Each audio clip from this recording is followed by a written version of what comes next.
Nous sommes très reconnaissants pour tout ce que Dieu a fait. Je vous transmets aussi les chaleureuses salutations de tous les bien-aimés de la région de Salzbourg, de Vienne, de Graz et de Kärnten. Nous avons eu de bonnes communions, de merveilleuses réunions. Dieu a béni. Particulièrement à Vienne, un certain nombre de nouvelles personnes sont venues et nous nous en sommes réjouis. Il n'y a rien de plus grand, rien de plus beau que de voir des hommes trouver leur chemin vers le Seigneur, expérimenter le salut de Dieu et remercier le Seigneur pour cela. Comme vous le savez, j'étais à Palerme le week-end dernier et il y avait beaucoup de monde là-bas. Peut-être 800 personnes, peut-être plus. Dans tous les cas, là aussi, Dieu a béni. Notre bien-aimé frère est naturellement encore un peu en réserve.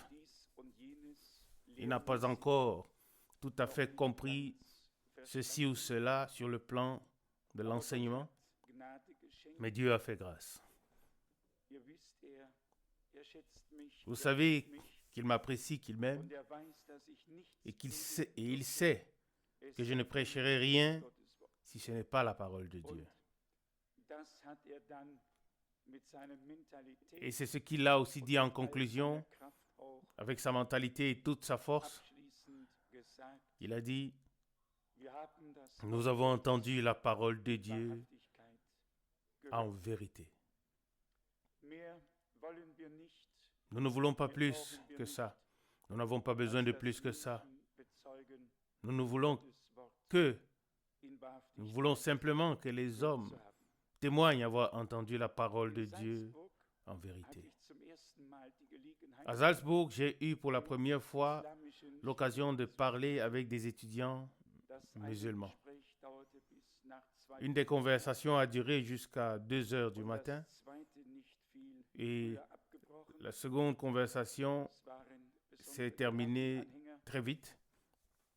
C'était des partisans de Kadhafi et nous avons eu une discussion très rude.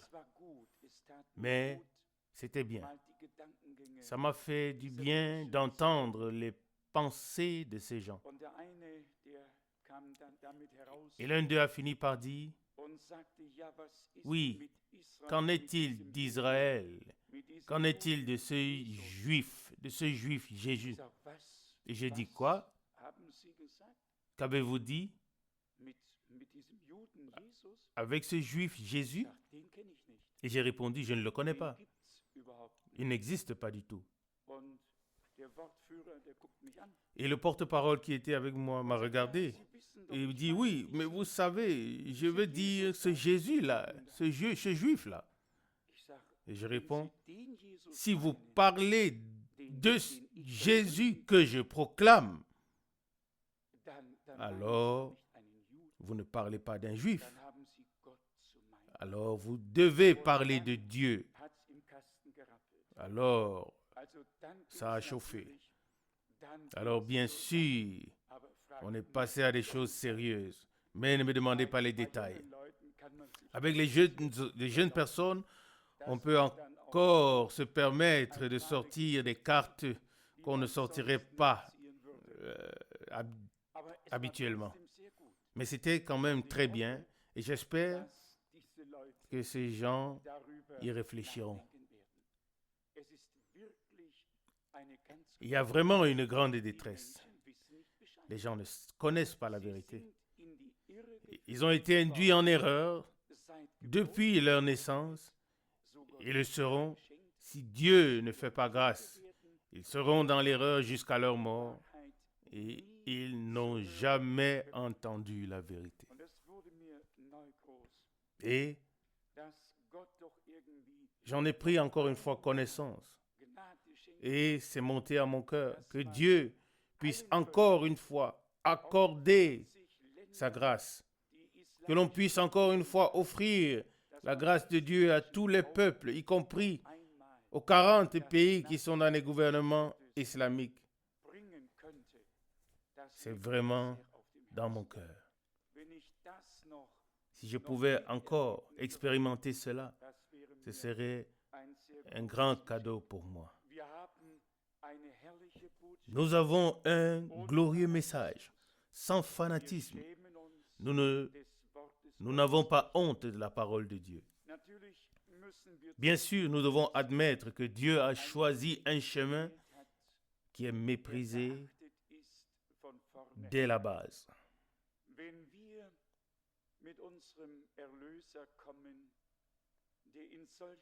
Quand nous venons avec notre Sauveur, qui a été crucifié dans une telle faiblesse, qui a dû porter sa propre croix et s'est laissé clouer sur cette croix et qui a été ridiculisé, si nous le comparons avec les autres fondateurs de religion, notre Seigneur est dans une mauvaise posture. Tous ces fondateurs de religion ont été honorés et se sont fait célébrer. Et je pense en particulier à la mort de Bouddha. Tous les Chinois, les Japonais, plus d'1 milliard de personnes qui croient en lui et le suivent. Et alors qu'il voyait approcher les dernières heures de sa vie, il était entouré d'une foule immense. Et ses disciples se tenaient autour de lui. Pendant des jours, on n'a fait que jeter les fleurs sur lui. Des fleurs en signe de remerciement pour l'enseignement particulier qu'ils disent qu'il leur a apporté. Et quand il est mort, on l'a encore couvert de fleurs pendant 7 jours. Il est mort avec de grands honneurs. Mais notre Seigneur, avec de grandes douleurs, abandonné par ses propres disciples, seul, crucifié à Golgotha. Pas de fleurs, pas de reconnaissance, rien du tout. Suspendu entre le ciel et la terre, il s'est vidé de son sang. L'homme qui le considère avec l'intelligence ne peut pas le comprendre. Et c'est pourquoi Paul écrit, pour les uns, la prédication de la croix est une folie. Pour les autres, elle est une puissance de Dieu. Amen. 1 Corinthiens 1, verset 18. Les hommes ne peuvent pas comprendre que Dieu ait choisi un tel chemin. Que notre Seigneur ait dû se laisser ridiculiser en portant une couronne d'épines. Lui-même, il avait dit, « Maudit soit le sol d'où tu as été tiré. Il produira des épines et des ronces. » Genèse 3. La malédiction qui avait été prononcée par lui a été placée sur sa propre tête. Et c'est ainsi qu'il a été suspendu là à la croix. Comme nous pouvons être reconnaissants de croire que nous avons vu et expérimenté la lumière de Dieu au milieu des ténèbres. Amen. Alléluia. Nous ne l'avons pas seulement vu, nous l'avons expérimenté. Nous avons vu sa gloire. Oui, c'est ce que nous avons tous lu. Nous avons vu sa gloire. La gloire du Fils engendré par le Père, plein de grâce et de vérité. En lui, la grâce et la vérité ont été manifestées, révélées. La loi et la condamnation sont venues par Moïse. Mais la grâce et la vérité sont venues par Jésus-Christ, notre Sauveur, notre Seigneur. et la pleine justification. Quand nous avons chanté le cantique, j'ai dû penser, c'était le cantique 299, qui dit « Ô toi, agneau de Dieu, tu as remporté une victoire glorieuse à Golgotha. Amen. Alléluia. Tu as acquis le salut pour le monde entier et tu as payé la rançon au prix fort. Tu t'es écrié d'une voix forte dans la nuit de la mort. Tout est accompli. Tout est accompli. Quelles paroles, quels cantiques, quelles pensées sont exprimées ici. Amen. Oh, agneau de Dieu, tu as remporté une glorieuse victoire à Golgotha. La victoire n'avait rien d'humain, bien au contraire. C'était l'humiliation, le dépouillement de sa propre vie, la crucifixion avec tout ce que cela impliquait. Mais c'est précisément là que Dieu a révélé sa victoire sur l'enfer, sur la mort, sur le diable. C'est précisément là où les hommes ne pouvaient plus comprendre, où ils ne pouvaient plus suivre, où cela devenait incompréhensible pour eux. C'est là précisément que Dieu s'est révélé dans la simplicité. Les masses pouvaient suivre lorsque le pain était distribué et multiplié. Elles pouvaient suivre et ont pu voir lorsque les aveugles ont recouvré la vue et les boiteux ont marché. Elles pouvaient suivre quand on chantait et criait « Béni celui qui vient au nom du Seigneur, Hosanna au fils de David ». Mais alors, quand les choses sont devenues sérieuses, ces foules étaient de moins en moins nombreuses. Et même Pierre, qui était certainement proche du Seigneur, a dit « Seigneur, même s'ils t'abandonnent tous, moi, je ne t'abandonnerai jamais, ou je ne te régnerai jamais. » Quoi qu'il ait écrit dans ce passage. Et quand le moment est venu, même le dernier a jeté les armes et a dit « Je ne connais pas cet homme. » Mettez-vous un peu. Imaginez-vous cette situation. L'avoir aimé profondément. Et pourtant, le régner au moment décisif et dire « Je ne connais pas cet homme. » Pourtant, il avait si bien connu. Lorsqu'il a rencontré pour la première fois, il n'avait pas besoin de donner son nom. D'habitude, quand on se salue, chacun dit son nom et on sait à qui on a affaire. Mais Pierre n'a pas eu besoin de dire son nom. Le Seigneur lui a dit son nom. Tu es Simon, fils de Jonas. Jean 1, verset 42.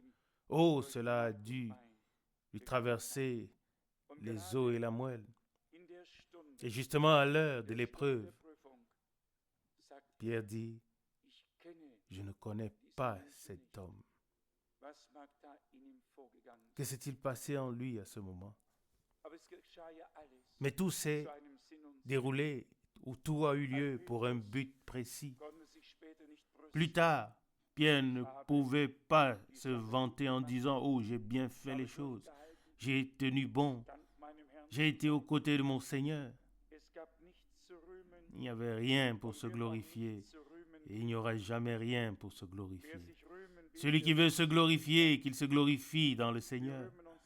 Nous ne nous glorifions pas à cause de notre fidélité, mais nous nous glorifions de la fidélité de Dieu, de la miséricorde de Dieu, de la grâce de Dieu, nous nous glorifions de tout ce que Dieu nous a donné par grâce. Amen.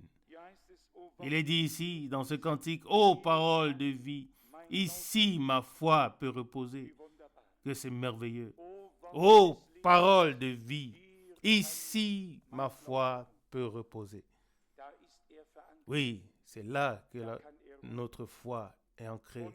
Elle peut se reposer, immobile, inébranlable. Ô parole de vie, ici ma foi peut reposer. Sur ce rocher, je peux maintenant m'appuyer ou me fonder. Le salut de notre Dieu est éternellement parfait. Accepte-le, ô pécheur, et il te sera donné. Tu n'as rien à faire. Il l'a déjà fait. Tout est accompli. Tout est accompli. Amen. Oh, ces hommes ont chanté ce qu'ils avaient expérimenté avec Dieu. Nous avons des centaines, voire des milliers de cantiques que nous connaissons tous. Oui, seulement dans ce recueil de cantiques, on en a 701 ou 707, et peu importe. Il y a eu des hommes qui ont voulu exprimer ce que le Seigneur et l'œuvre de rédemption accomplie signifie pour eux. Ils nous les ont laissés en grande partie. Oui, laissés ce qu'ils ont chanté de leur cœur parce qu'ils ont fait les mêmes expériences, les mêmes rencontres avec Dieu. Et nous aussi, nous pouvons dire, « Ô parole de vie, ici ma foi peut reposer. » Puissons-nous tous aujourd'hui le prendre pour nous dans la foi, pour reposer dans l'œuvre accomplie de Dieu. Tu n'as plus rien à faire. Il l'a déjà fait. Tout est accompli. Tout est accompli. Et dans le troisième strophe, il est dit, ô paroles de la victoire. Quand Satan s'approche de moi, je regarde vers le héros qui l'a écrasé.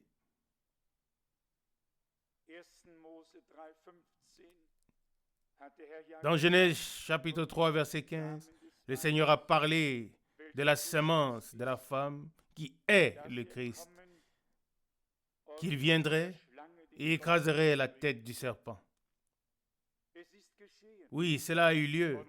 Et c'est pourquoi la parole de la croix est une parole de victoire, une parole de Dieu, une parole de triomphe sur tous les pouvoirs de Satan.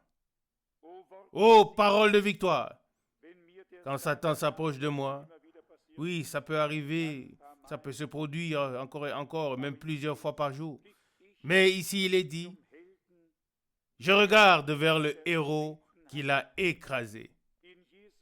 Dans les meurtrissures de Jésus, je suis racheté et libre. Son cri dans la mort est maintenant mon cri de victoire. Amen. Il n'y a pas de parole pour mieux exprimer ce qui a été fait ici en quelques mots. Rien ne peut plus me retenir. Sous l'emprise de l'ennemi, tout est accompli. Tout est accompli. Amen. Il a même amené captif la captivité, a fait des dons aux hommes, a apporté la liberté à ceux qui étaient liés, le salut à ceux qui étaient perdus. Tout cela s'est produit. Ça ne se produira pas, mais c'est déjà accompli. Et puis vient le remerciement, la reconnaissance. Jésus, mon Sauveur, je te rends gloire et remerciement. Ô vainqueur, écoute mon chant de louange.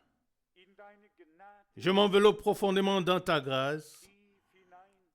Dans ton précieux sang, je suis juste et pur.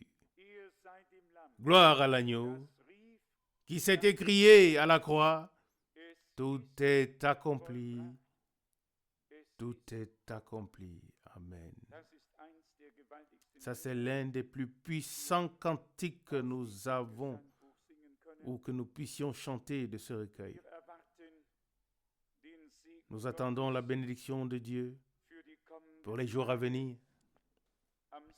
Samedi, nous commencerons samedi par la grâce de Dieu. Et si le Seigneur le veut, nous aborderons en particulier les 7 sceaux. Nous allons nous y plonger et nous y approfondir et nous allons demander ensemble à Dieu de nous conduire par son esprit, que sa volonté soit faite, que nous soyons fermement fondés dans sa parole, que nous ayons réellement la certitude de tout ce qui concerne Dieu et le royaume de Dieu, et que nous sortions fortifiés de ces réunions. Lorsque la parole a été lue, la parole dans l'évangile de Jean, on pourrait s'arrêter sur chaque verset et trouver les versets parallèles. Mais il est dit ici au verset 12, Jean 1, verset 12. Mais à tous ceux qui l'ont reçu, il a donné le pouvoir de devenir enfants de Dieu, à savoir ceux qui croient en son nom. Amen. Comme c'est merveilleux de savoir que nous pouvons croire, que nous n'avons pas simplement accepté un enseignement, pas seulement accepté une religion, mais que nous l'avons accepté lui, notre Sauveur. Et parce que c'est le cas, nous avons reçu le pouvoir de devenir enfants de Dieu. Amen.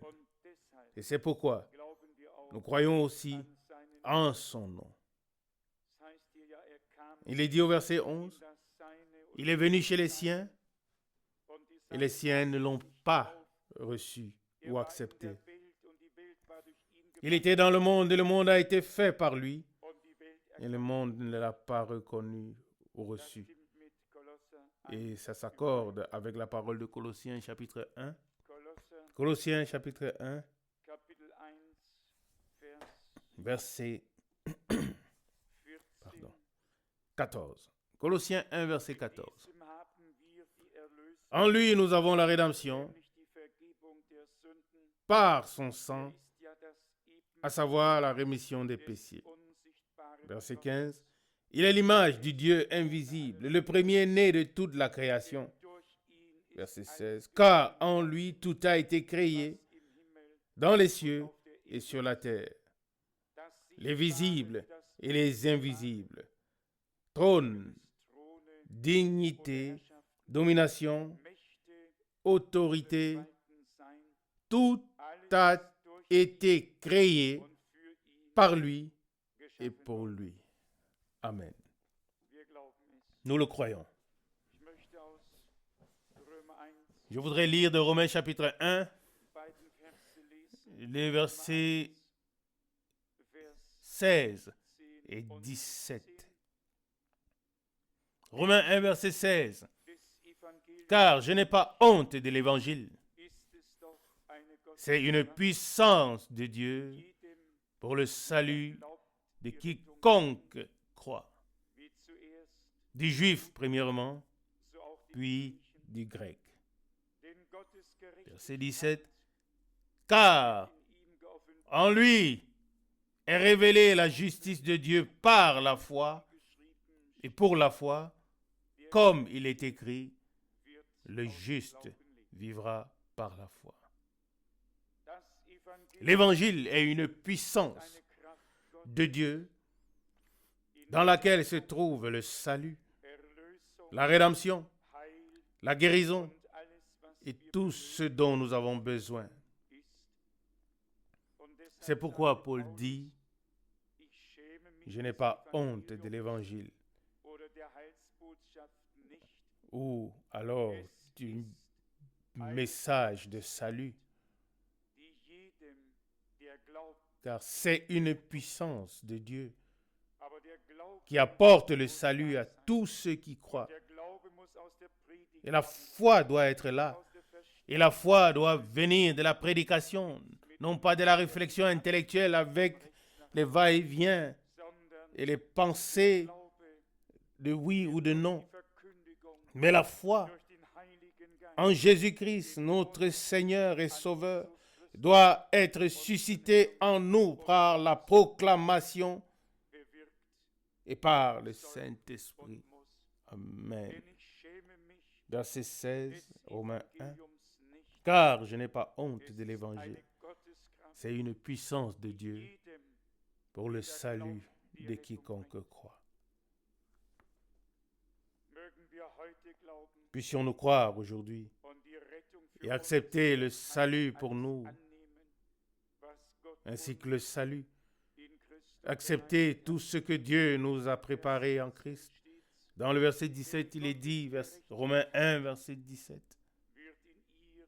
Car en lui, c'est-à-dire l'évangile du salut, est révélée la justice de Dieu par la foi, pour la foi, comme il est écrit, le juste vivra par la foi. La loi est venue par Moïse. La grâce et la vérité sont venues par Jésus-Christ, notre Seigneur. Nous prêchons la parole de la croix, l'évangile de Jésus-Christ. Et nous voulons entendre cet évangile non seulement comme une bonne nouvelle, mais aussi comme une puissance de Dieu qui agit en nous, nous permettant de vivre ce que la parole proclame, ce qu'elle contient, ce qu'elle promet et ce dont elle rend témoignage. Amen. Et si cela peut se produire, alors nous serons tous dans la joie. Et cela peut se produire, car c'est une œuvre de rédemption accomplie. Nous ne sommes pas de faux témoins qui attestent ici et là une chose qui ne serait pas vraie ou qui n'a pas eu lieu. Jésus, notre Seigneur, a dit à ceux qu'il a envoyés, « Vous êtes mes témoins. » Luc 24, verset 48. C'étaient des véritables témoins. Et aujourd'hui, nous avons, après presque 2000 ans, le même témoignage que nous apportons avec joie et avec foi. Puisse cela être notre prière commune. Une prière profonde, une prière ardente à notre Seigneur. Qu'il puisse bénir les jours qui sont devant nous comme jamais auparavant. Dieu peut le faire. Dieu peut le faire. Si nous sommes intérieurement prêts à recevoir et à nous mettre à la disposition du Seigneur, il peut faire plus que ce que nous pouvons demander et penser.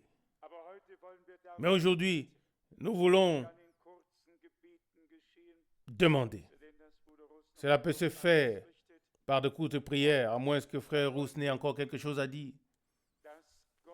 Nous voulons prier que Dieu prenne sous son contrôle les jours qui sont devant nous, qu'il les prenne sous la conduite de son esprit.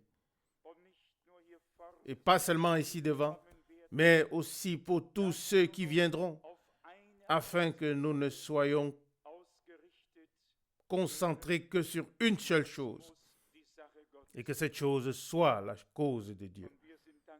Et nous sommes reconnaissants que Dieu nous accordera sa grâce. Que son nom soit glorifié. Amen. Je crois que nous avons pris à cœur les paroles qui nous ont été données et nous voulons maintenant adorer et apporter la louange à notre Dieu.